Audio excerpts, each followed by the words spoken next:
Swastiastu. Om Awiganamastu Namo Sidam. Umat sedharma yang berbahagia, berjumpa kembali bersama kami, penyuluh agama Hindu, Kecamatan Kerambitan, Kantor Kementerian Agama Kabupaten Tabanan.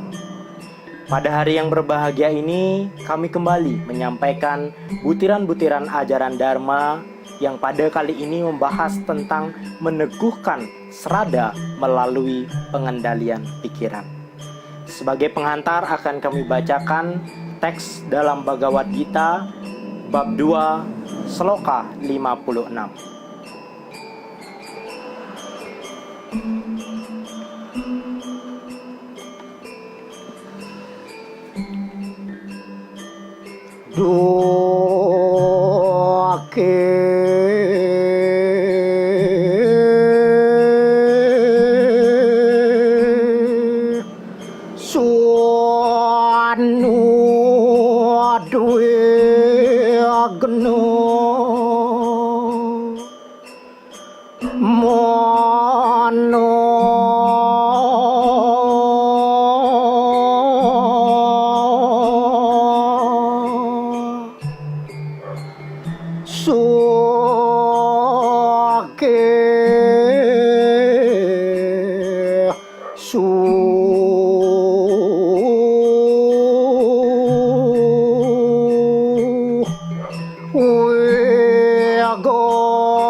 Artinya, orang yang pikirannya tidak tergoyahkan di dalam duka, tidak riang berlebihan di dalam keadaan suka, bebas dari ikatan, kecemasan, dan kemarahan, dia disebut sebagai seorang muni yang memiliki kesadaran yang mantap. Umat sedharma yang berbahagia, manusia pada hakikatnya disebut sebagai makhluk yang paling sempurna karena manusia memiliki pikiran. Pikiran merupakan faktor intern yang akan mendorong manusia untuk memiliki keinginan dan melakukan suatu aktivitas dalam kehidupannya. Dari pikiran itu akan menimbulkan perbuatan yang bersifat dualisme, yaitu perbuatan baik dan perbuatan yang buruk. Oleh karena itu, keinginan atau nafsu adalah motor penggerak di dalam hidup ini yang membawa kegairahan dan prestasi terhadap seseorang. Keinginan atau nafsu itu memerlukan pemuasan dan akan membawa malapetaka bagi seseorang apabila keinginan itu tidak dapat memuaskan dirinya. Pemuasan nafsu mempunyai wilayah yang disebut wisaya. Wisaya juga merupakan objek keinginan atau objek untuk pelampiasan nafsu. Jika segala nafsu atau keinginan itu dicegah, maka akan terjadi keguncangan-keguncangan dalam diri seseorang. Cenderung timbul ketidakbaikan apabila keinginan-keinginan itu bersikeras melawan pertimbangan akal sehat dan kegelapan menyelubungi pikiran seseorang. Sebaiknya akan timbul hal-hal yang baik jika pemuasan keinginan itu menuruti pertimbangan akal sehat atau disebut wiveka. alat memenuhi segala keinginan atau nafsu adalah indria. Indria merupakan pintu gerbang alam pikiran yang menghubungkan segala yang bersifat kejiwaan dengan dunia.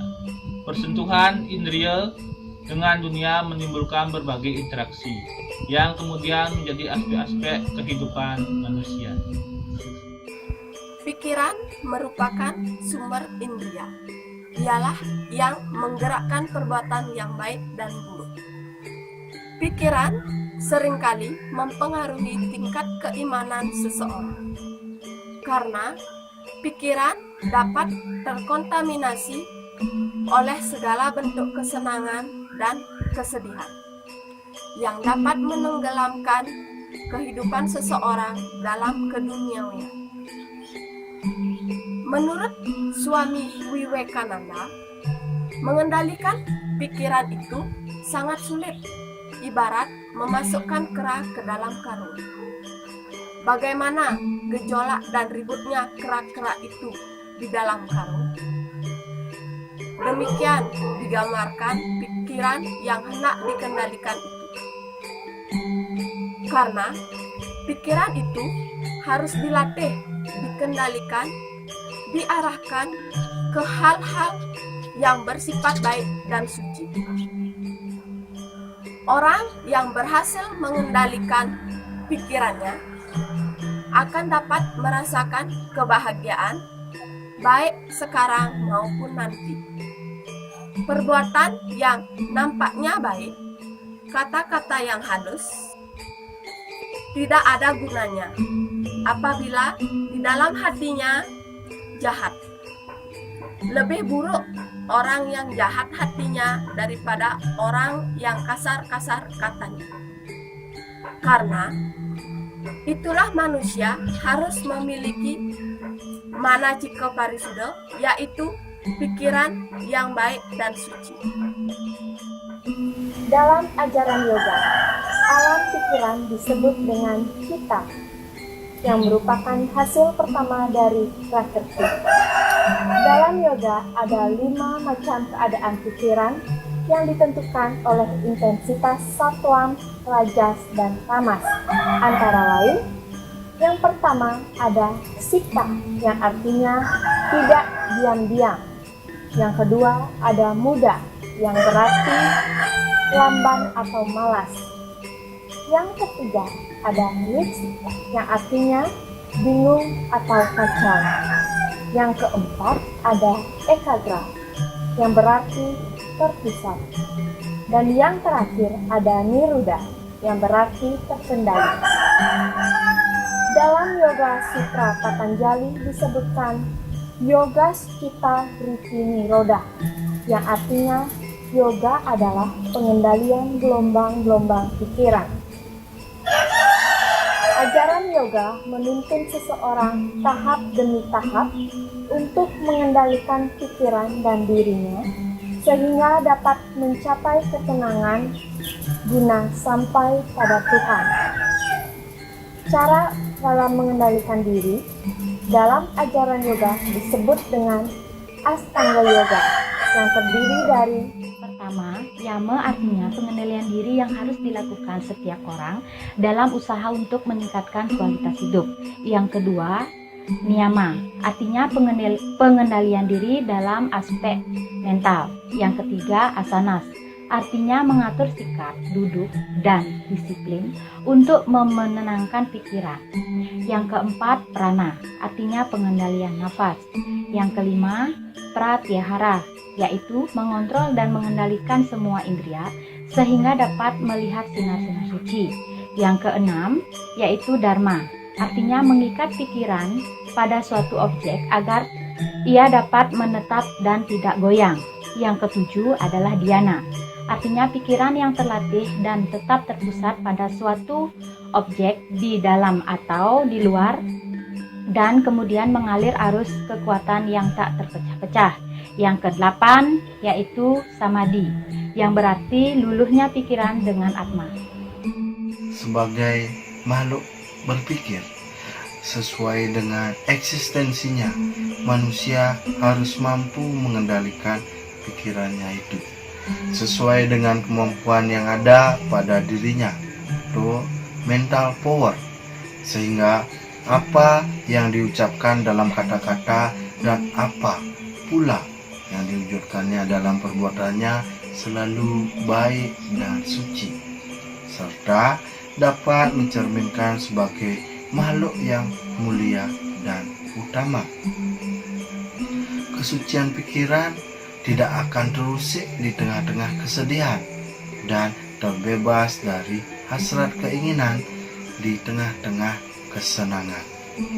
Jika seseorang sudah mampu mengendalikan pikirannya dalam keadaan apapun, susah maupun senang, semua keadaan itu harus dihadapi dengan ketenangan dan keteguhan iman. Ibarat sungai Gangga, ketika seorang Brahmana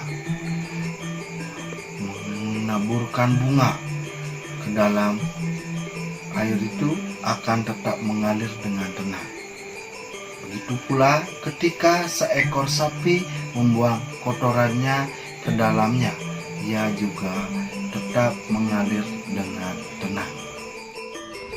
Umat sedharma yang berbahagia dimanapun berada, demikianlah yang dapat kami sampaikan pada kesempatan yang berbahagia ini. Semoga dengan belajar mengendalikan pikiran, kita bisa terbebas dari rasa keterpurukan, terutamanya di dalam menghadapi virus COVID-19 ini. Semoga apa yang kami sampaikan bermanfaat bagi rekan-rekan yang masih melakukan social distancing ataupun physical distancing. Akhir kata, kami tutup dengan para Om Santi.